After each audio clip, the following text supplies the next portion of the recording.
하나님이 구원을 이루시다. 하나님이 구원을 이루시다. 이런 제목으로 잠깐 말씀 증거하도록 하겠습니다. 이제 오늘 본문은 이스라엘 백성들이 출애굽을 하게 되는 장면을 묘사하고 있습니다.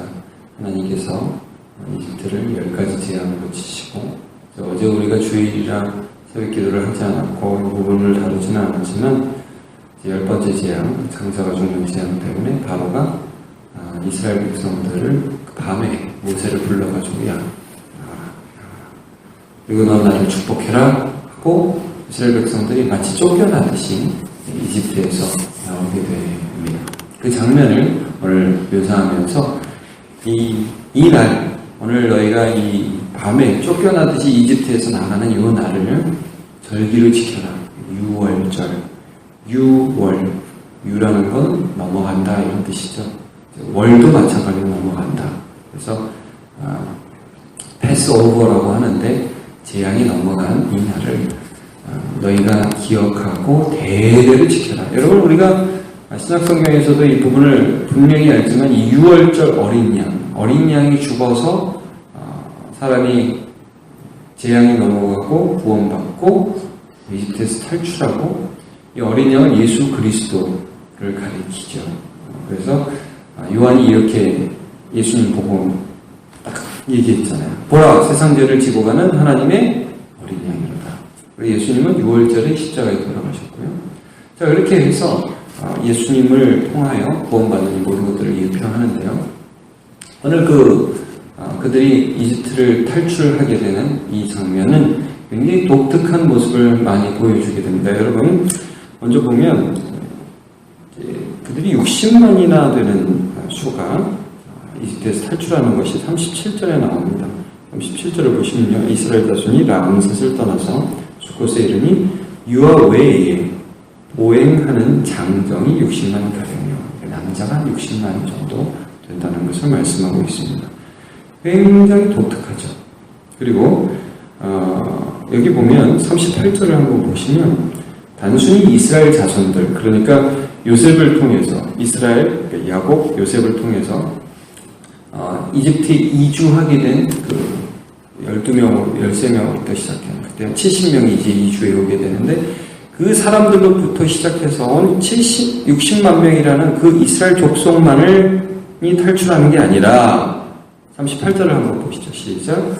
수많은 잡족과 양과 소와 심히 많은 가축이 그들과 함께 하였으며, 여러 족속들이 함께 나왔다는 걸 우리가 알 수 있습니다. 그러니까 단순한 혈통의 문제가 아니라 하나님 특별한 사람들을 많이 불러주셨고, 그 다음에 가축들도 함께 같이 나왔다는 걸 알 수 있어요. 말도 안 되는 얘기입니다. 가축 안 보내고 싶으세요, 바로가. 절대 이 무임 노동력을 이집트에서 뺏기고 싶지 않았습니다. 근데 그들이 나오고 있는 걸 보게 되고요. 여러분, 오늘 보면 아니지만 35절을 한번 보시겠어요? 35절, 36절 바로 앞에 오늘 37절부터 읽었는데, 여기 보면 이스라엘 백성들이 나올 때 바로에게, 그리고 이집트 백성들에게 은금 폐물을 구하는 장면이 나옵니다.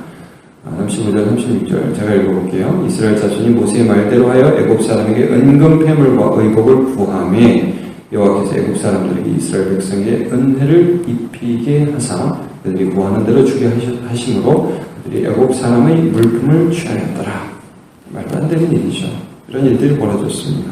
그리고 그냥 그들이 겨우 구해서 나오는 게 아니라 제발 나가달라 해서 나오는 장면이 여러분 39절에 나옵니다. 그들이 애굽으로부터 가지고 나와 발교되지 못한 반죽으로 무교병을 구웠으니 이는 그들이 애굽에서 쫓겨남으로 지체할 수 없었으며 아무 양식도 준비하지 못하였습니다. 그러니까 밤에 우리가 그렇게 나오기 원했던 거고, 하나님의 역사인데, 이스라엘 백성들이 그 이집트에서 쫓겨나듯이, 야, 제발 나가라. 너네가 있으면 우리가 살 수가 없다. 막, 날마다 재앙이다. 처음에 애굽, 나일강이 피로 변하더니, 개구리, 이파리, 약재가 독종, 결국은 우리 장자까지 다 죽었다. 제발 나가달라. 그들이 원하던 바였습니다. 이스라엘 백성들이. 그런데, 하나님의 놀라운 기적으로 이 일들이 이루어지는 것들을 그 백성들이 이제 보게 되는 거죠. 정말 놀라운 일들이 이루어지는 것입니다. 여러분, 40절을 한번 보시면, 특별히 여기서 뭐가 또 강조되냐면, 430년이라는 게 굉장히 강조됩니다. 자, 40절, 41절. 두 절입니다. 같이 한번 읽어보죠. 시작. 이스라엘 자손이 애굽에 거주한 지 430년이라 430년이 끝나는 그날에 여호와의 군대가 다 애굽 땅에서 나왔은즉 이렇게 말씀하고 있습니다. 430년 두 번 강조되죠. 이게 왜 이렇게 여기서 강조되냐면 이스라엘 백성들이 나온 게 어떤 우연히 너무 불쌍해서 하나님이 이들을 구원했다. 이 정도 차원이 아니라는 거예요. 이거는 약속의 성취라는 것을 지금 강조하는 것이에요.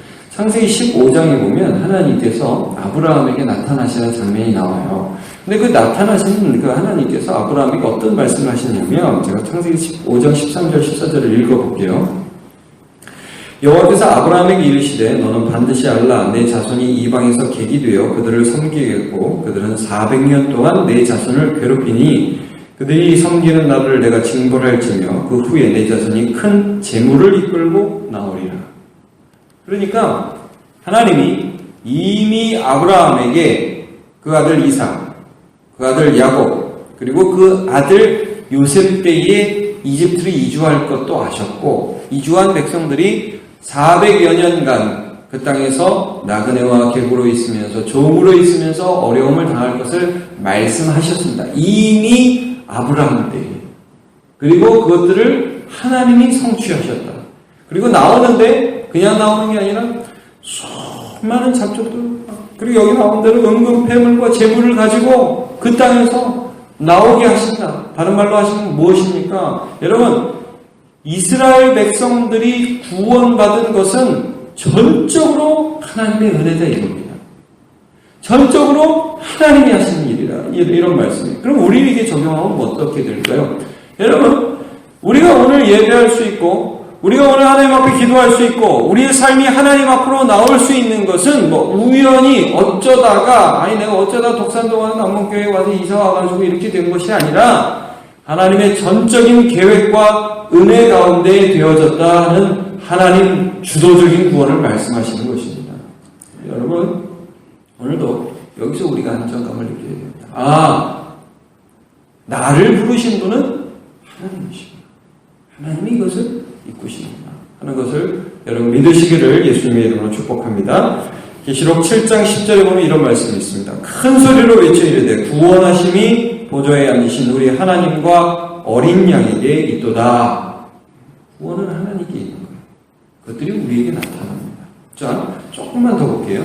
오늘 본문에 보면 이렇게 하나님께서 이루시는 구원에 대한 모습이 나타나면서 더불어서 그 구원을 이루시는 그 하나님이 그 구원이 이 6월절을 통해서 표시되는데 이 백성들이 어떤 백성들이 이 6월절을 지켜야 되는지 그 범위를 좀 말씀하시거든요. 자, 여러분 43절을 보시면요. 안 되는 사람이 있다 이렇게 말씀하시는 것 같아요. 43절 제가 한번 읽어볼게요. 여호와께서 모세와 아론에게 이르시되 6월절 규례는 이러하니라 이방 사람은 먹지 못할 것이다 이렇게 말씀합니다. 자, 이방 사람은 안 된다. 안 되는데 되는 또 규례가 하나 있어요. 44절을 보시면 각 사람이 돈으로 산 종은 할례를 받은 후에 먹을 것이며. 자, 그러니까 안 된다. 안 되는데 할례 받으면 된다. 이렇게 말씀하시죠. 원래는 안 된다. 근데 할례. 나는 하나님의 자손입니다. 라는 표를 하는 것이죠. 태어난 지 8일 만에 남자의 성기 끝을 잘라내는 그런 의식인데요. 자, 나는 하나님의 백성이다. 나는 할례를 받으면 된다. 자, 45절 보세요. 거류인과 타국 품꾼은 먹지 못하리라. 안 된다. 거류인과 타국 품꾼들은 안 된다. 근데 안 되는데 48절 또 한번 보세요. 48절을 보시면 같이 한번 볼까요? 시작.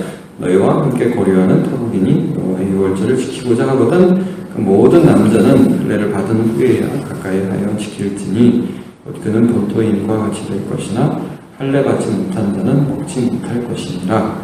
본토인에게나 너희 중에 거류하는 이방인에게 이 법이 동일하니라 하셨습니다. 자, 이겁니다. 49절에 보면 본토인이나 너희 중에 거류하는 이방인이나, 그러니까 이스라엘 백성이나 혹은 너희 중에 거류하는 이방 백성이나 누구든지, 중요한 거는 원래는 안 되는 거예요. 다 안 되는 거예요. 그러나 내가 하나님의 백성이라는 믿음의 고백을 하는 자는 이 6월절, 다시 말하면 예수 그리스도의 은혜에 참여할 수 있다.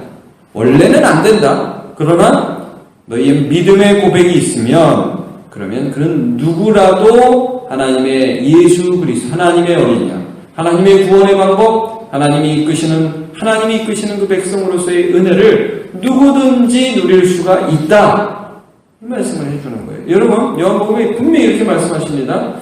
혈통으로나 육종으로 나지 아니하고 오직 하나님의 뜻으로 난 자가 하나님의 아들이다. 하나님의 딸이다. 그럼 다른 말로 뭐예요? 하나님의 뜻으로 난 혈통으로나 육종으로나 이 백성 저 백성의 문제가 아니라 하나님의 뜻으로 났다는 거죠. 그것이 우리에게 어떻게 드러납니까? 믿음으로 드러나요. 영접하는 자, 곧 그 이름을 믿는 자들에게는 하나님의 자녀가 되는 권세를 주셨으니, 예, 하나님의 뜻으로 난 것이 어떻게 드러나냐? 여기서 할례라고 표현되잖아요. 할례가 뭐예요? 좀 전에도 말씀드렸지만 나는 하나님의 백성이라는 걸 내 몸에 스스로 표시하는 거잖아요. 여러분, 이건 믿음을 나타내는 거예요. 이제 구약의 할례가 신약의 세례로 우리가 나타나게 되는데, 이건 나의 믿음을 표시하는 거예요. 나의 믿음을 공적으로 인정하는 것입니다. 그러니까 여러분, 하나님의 어린 양 예수 그리스도의 은혜에 참여하는 자는 어떤 자냐? 민족의 문제가 아니라, 귀천의 문제가 아니라는 거예요. 어떤 신분의 문제가 아니라는 것입니다. 그것은 하나님의 뜻에부터 시작되는 것이고, 그것은 우리의 믿음으로 고백되는 거라는 말씀. 여러분, 우리가 오늘 예수를 믿었다면 그것은 하나님께로부터 온 것입니다. 다른 조건은 없습니다. 다른 조건은 없어요. 오늘 그것을 오늘 말씀해 주고 계시는 것입니다.